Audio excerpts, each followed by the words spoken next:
सबसे पहले तो आप लोग जो इस चैनल को इतना प्यार कर रहे हैं इसके लिए बहुत बहुत धन्यवाद। और साथ ही मैं आप लोगों को बोलना चाहता हूं कि प्लीज़ आज का वीडियो पूरा ज़रूर देखिएगा, क्योंकि मुझे आप लोग से कुछ बात कहनी है। ठीक है, तो अब चलिए वीडियो को शुरू करते हैं।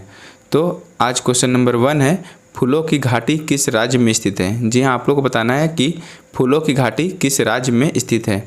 आपके ऑप्शन है, option A Himachal Pradesh, option B Uttarakhand, option C Arunachal Pradesh या ऑप्शन डी सिक्किम।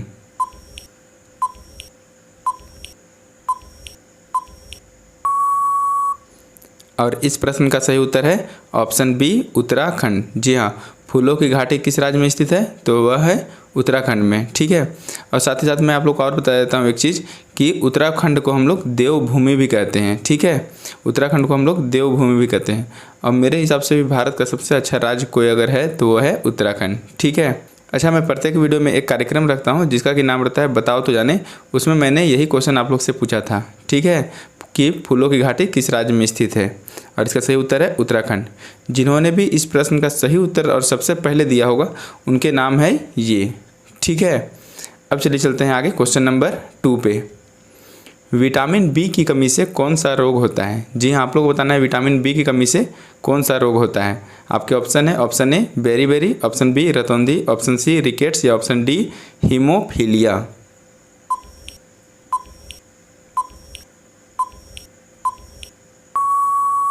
और इस प्रश्न का सही उत्तर है ऑप्शन ए बेरी। जी हाँ, विटामिन बी की कमी से कौन सा रोग होता है, बेरी। ठीक है, ये एग्जाम में बहुत बार आया हुआ क्वेश्चन है। ठीक है, अब चलते हैं आगे क्वेश्चन नंबर 3 पे। विटामिन सी, जी हाँ, विटामिन सी की कमी से कौन सी बीमारी होती है।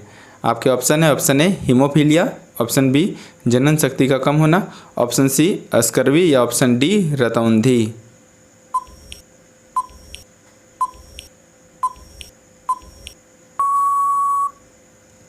और इस प्रश्न का सही उत्तर है ऑप्शन सी स्कर्वी। जी हाँ, विटामिन सी की कमी से कौन सी बीमारी होती है, तो वह होती है स्कर्वी। ठीक है, और ये मुंह में होती है। ठीक है, जिसमें कि मसूड़ों का सड़ना ये सब इसी से होता है। ठीक है, विटामिन सी की कमी से। तो अब चलिए चलते हैं आगे क्वेश्चन नंबर 4 पे। दूध में कौन सा विटामिन नहीं होता है। और आपके ऑप्शन है, option A vitamin A, option B vitamin B, option C vitamin C या ऑप्शन डी विटामिन डी।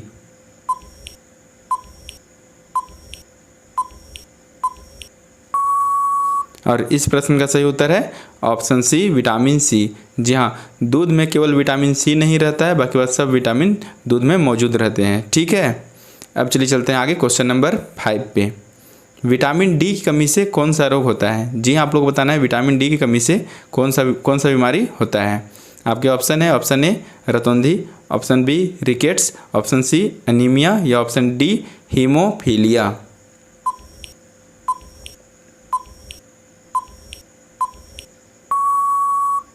और इस प्रश्न का सही उत्तर है ऑप्शन बी रिकेट्स।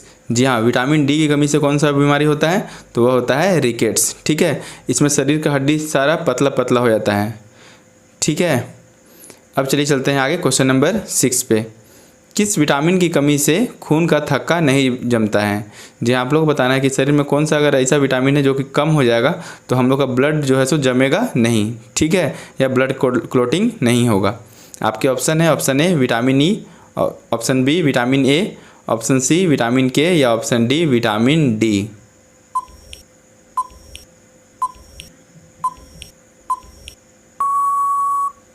और इस प्रश्न का सही उत्तर है ऑप्शन सी विटामिन के। जी हाँ, अगर किसी के शरीर में अगर विटामिन के की कमी हो जाएगा तो उसे जब भी चोट लगेगा उसका ब्लड पूरा बहते रहेगा, वो ब्लड जमेगा नहीं और रुकेगा भी नहीं। ठीक है, अब चलिए चलते हैं आगे क्वेश्चन नंबर 7 पे।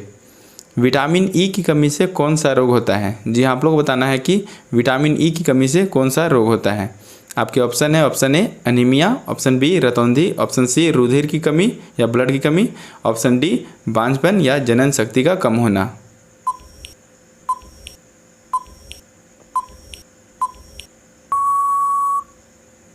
और इस प्रश्न का सही उत्तर है ऑप्शन डी बांझपन या जनन शक्ति का कम होना। जी हाँ, अगर किसी के शरीर में विटामिन ई की कमी होगी तो जनन शक्ति उसका कम हो जाएगा। ठीक है, अब चलिए चलते हैं आगे क्वेश्चन नंबर 8 पे। विटामिन सी का रासायनिक नाम क्या है। ये एग्जाम में बहुत बार आया हुआ है, ठीक है। एनटीपीसी और ग्रुप डी में तो ये क्वेश्चन बहुत बार आता है। विटामिन सी का रासायनिक नाम क्या है? आपके ऑप्शन है, option A thiamine, option B ascorbic acid, option C retinol या ऑप्शन डी कैल्सीफेरॉल।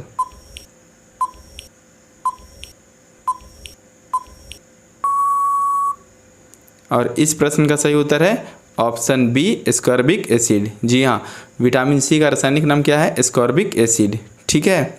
अब चलिए चलते हैं आगे क्वेश्चन नंबर 9 पे।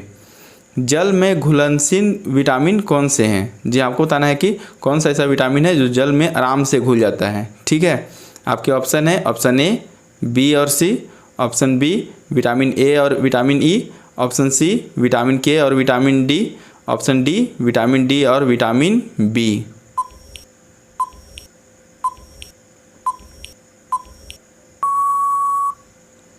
और इस प्रश्न का सही उत्तर है ऑप्शन ए विटामिन बी और विटामिन सी। जी हाँ, जल में केवल 2 ही विटामिन घुल जाते हैं, वो हैं विटामिन बी और विटामिन सी। और वसा में कौन कौन से विटामिन घुल जाते हैं? तो जो बच जाते हैं सो, ठीक है, ए डी ई के, ठीक है, जो कि वसा में घुलते हैं। और जल में कौन घुलते हैं? विटामिन बी और विटामिन सी। ये क्वेश्चन आपको जरूर याद होना चाहिए अगर आप कम्पिटिटिव एग्जाम की तैयारी कर रहे हैं तो, ठीक है। तो अब जान ही गए होंगे कि ये जो क्वेश्चन है वो कितना इंपॉर्टेंट है, ठीक है। अब चलिए चलते हैं आगे क्वेश्चन नंबर 10 पे। साधारण नमक, जी हाँ, साधारण नमक का रासायनिक नाम क्या है? आपके ऑप्शन है, ऑप्शन ए HNO3 जिसे कि हम लोग नाइट्रिक अम्ल भी बोलते हैं, ऑप्शन बी HCl जिसे हम लोग हाइड्रोक्लोरिक अम्ल बोलते हैं, या ऑप्शन सी NS जिसे हम लोग सोडियम बोलते हैं, या ऑप्शन डी NaCl जिसे हम लोग सोडियम क्लोराइड बोलते हैं।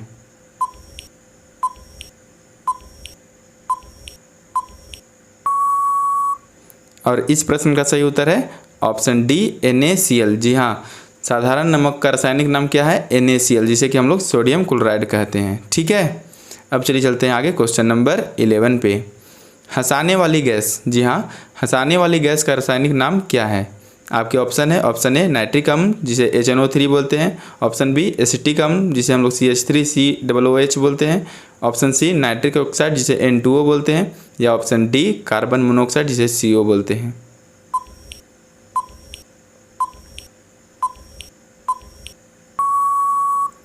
और इस प्रश्न का सही उत्तर है ऑप्शन सी नाइट्रस ऑक्साइड। जी हाँ, हंसाने वाली गैस कौन सी होती है? तो वो होती है नाइट्रस ऑक्साइड जिसे कि हम लोग N2O बोलते हैं, ठीक है।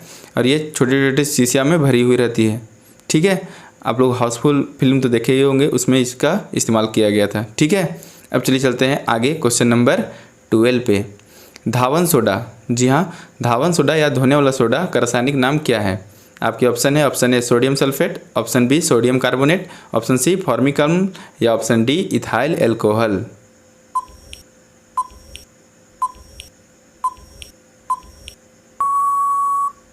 और इस प्रश्न का सही उत्तर है ऑप्शन बी। जी हाँ, धावन सोडा का रासायनिक नाम क्या होता है? सोडियम कार्बोनेट, ठीक है। ये भी आप लोग जरूर याद रखिएगा, ये एग्जाम में बहुत बार आया हुआ क्वेश्चन है, ठीक है। आज एक्चुअली में जितने भी मैंने वीडियोस में जो क्वेश्चन लिए हैं वो एग्जाम में बहुत आए हुए हैं, ठीक है। अब चलिए चलते हैं आगे क्वेश्चन नंबर 13 पे। पीतल किन 2 धातुओं का मिश्रण है? जी हाँ, आप लोग को बताना है पीतल किन 2 धातुओं से मिलकर बनता है।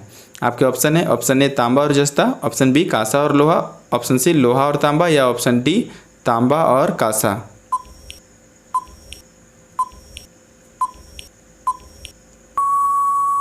और इस प्रश्न का सही उत्तर है ऑप्शन ए तांबा और जस्ता। जी हाँ, पीतल बनाने के लिए तांबा और जस्ता दोनों का इस्तेमाल किया जाता है तब ये बनता है, ठीक है। पीतल एक्चुअली में एक एलॉय है, ठीक है, तांबा और जस्ता का। अब चलिए चलते हैं आगे क्वेश्चन नंबर 14 पे। कैल्सीफेरॉल, जी हाँ, कैल्सीफेरॉल किस विटामिन का रासायनिक नाम है? आपके ऑप्शन है, option A vitamin A, option B vitamin C, option C vitamin D, या ऑप्शन डी विटामिन बी।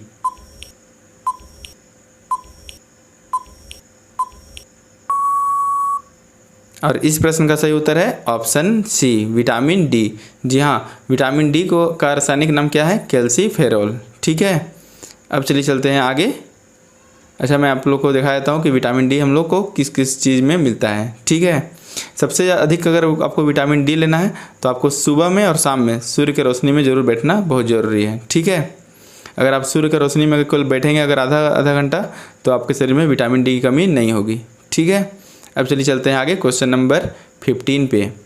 नेत्रदान में नेत्र के किस भाग का दान किया जाता है? ये क्वेश्चन इतना बार एग्जाम में आया है कि आप सोच भी नहीं सकते, और लगभग सारे एग्जाम में ये क्वेश्चन पूछा गया होगा अभी तक। तो आप लोग ध्यान से देखिए क्वेश्चन को। नेत्रदान में नेत्र के किस भाग का दान किया जाता है? आपके ऑप्शन है, option A iris, option B cornea, option C पुतली या ऑप्शन डी रेटिना।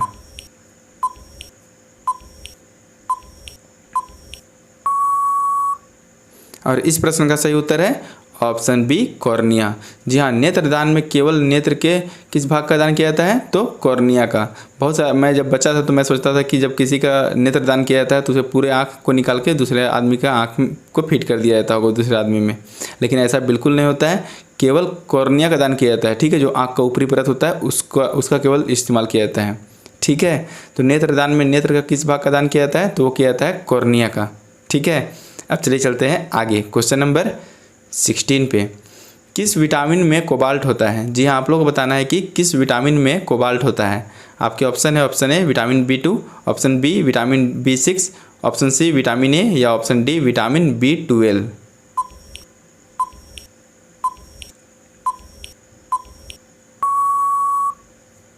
और इस प्रश्न का सही उत्तर है ऑप्शन डी विटामिन B12। जी हाँ, किस विटामिन में कोबाल्ट मिलता है? तो वो मिलता है विटामिन B12 में, ठीक है। अगर किसी के शरीर में कोबाल्ट की कमी हो गई तो उसे विटामिन B12 की टेबलेट लेनी पड़ती है, ठीक है। अब चलिए चलते हैं आगे क्वेश्चन नंबर 17 पे। कोशिका का पावर हाउस किसे कहा जाता है? जी हाँ, आप लोग को बताना है कोशिका का पावर हाउस किसे कहा जाता है। आपके ऑप्शन है, ऑप्शन ए केंद्रक, option B mitochondria, option C cytoplasm या ऑप्शन डी सेंट्रोसोम।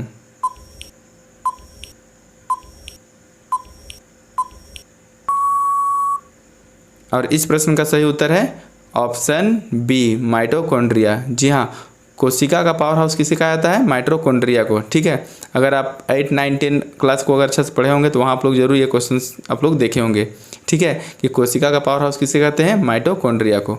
अब चलिए चलते हैं आगे क्वेश्चन नंबर 18 पे। लाल रक्त कणिकाओं का निर्माण हमारे शरीर में किस भाग में होता है? जी हाँ, आप लोग को बताना है कि रेड ब्लड सेल या RBC का निर्माण हमारे शरीर के किस भाग में होता है। आपके ऑप्शन है, ऑप्शन ए हृदय जिसे हार्ट कहते हैं, ऑप्शन बी अस्थि मज्जा जिसे बोन मैरो कहते हैं, ऑप्शन सी फेफड़ा जिसे लंग्स कहते हैं या ऑप्शन डी गुर्दा किडनी।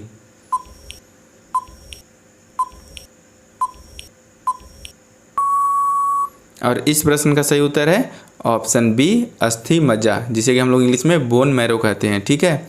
लाल रक्त कणिकाओं का निर्माण हमारे शरीर में कहाँ होता है? तो वो होता है अस्थि मज्जा या बोन मैरो में, ठीक है, हड्डी के बीच में, ठीक है। आपके शरीर में जितनी भी बड़ी बड़ी हड्डियां हैं उसके बीच में बोन मैरो रहता है, जिसमें कि रेड ब्लड सेल या लाल रक्त कणिकाओं का निर्माण हमेशा होते रहता है, ठीक है। अब चलिए चलते हैं आगे क्वेश्चन नंबर 19 पे। राष्ट्रीय विज्ञान दिवस, जी हाँ, राष्ट्रीय विज्ञान दिवस कब मनाया जाता है?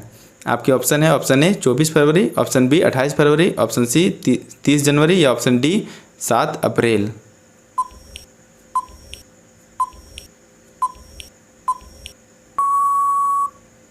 और इस प्रश्न का सही उत्तर है ऑप्शन बी 28 फरवरी। जी हाँ, राष्ट्रीय विज्ञान दिवस कब मनाया जाता है? 28 फरवरी को, ठीक है, क्योंकि 28 फरवरी को ही CV रमन जी का जन्मदिन भी रहता है, ठीक है, और उसी दिन हम लोग राष्ट्रीय विज्ञान दिवस मनाते हैं, ठीक है। अब चलिए चलते हैं आगे क्वेश्चन नंबर 20 पे। किस सांप का 2 मुंह रहता है? जी हाँ, आप लोग को बताना है कि किस सांप का 2 मुंह रहता है। आपके ऑप्शन है, ऑप्शन ए नागराज, ऑप्शन बी करेत, ऑप्शन सी धामन या ऑप्शन डी किसी का भी नहीं।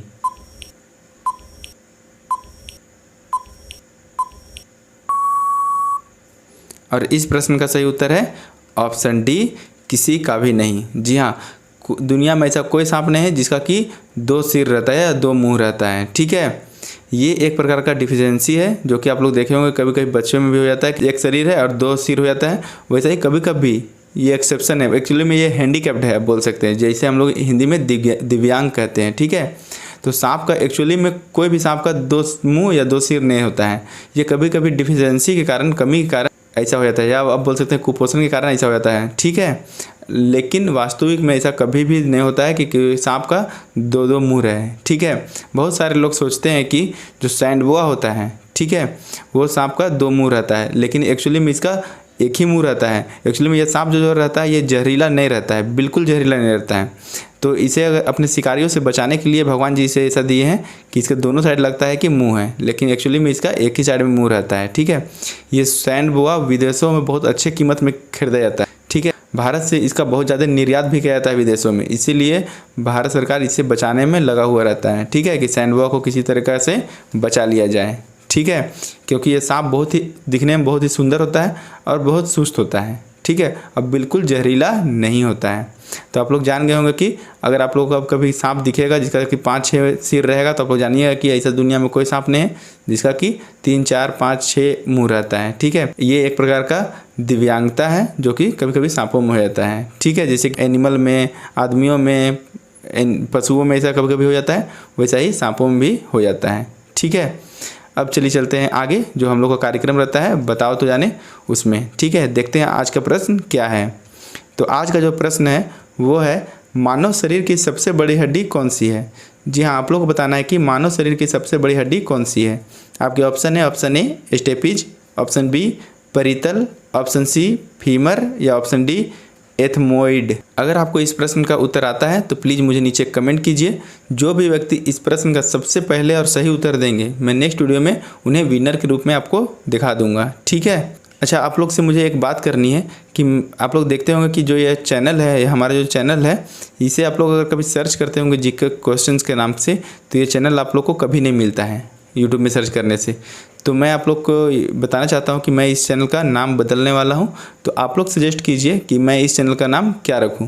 अगर आप लोग अच्छा नाम अगर हम सजेस्ट करके मुझे बताएंगे तो हो सकता है कि मैं आप लोग को दिया ही हुआ नाम ही इस्तेमाल कर दूं। ठीक है, तो प्लीज़ आप लोग कमेंट बॉक्स में आइएगा और इस क्वेश्चन का भी आंसर दीजिएगा, और साथ ही साथ आप लोग बताइएगा कि मैं इस चैनल का नाम क्या कर दूँ। ठीक है, लेकिन उसमें आगे जीके क्वेश्चन ज़रूर लगा हुआ रहेगा। ठीक है, तो आज के लिए बस इतना ही। अगर आपको ये वीडियो अच्छा लगा तो प्लीज़ हमारे चैनल को सब्सक्राइब करें, साथ में बेल आइकन को जरूर दबाएं और इस वीडियो को लाइक जरूर कर दें और अपने फेसबुक व्हाट्सएप में शेयर जरूर कर दीजिए। ठीक है, ताकि इस वीडियो का अधिक से अधिक लोग इस्तेमाल कर सके या उससे फ़ायदा उठा सकें। ठीक है, तो आज के लिए बस इतना ही। मिलते हैं नेक्स्ट वीडियो में, तब तक के लिए जय हिंद, जय भारत। Thank you.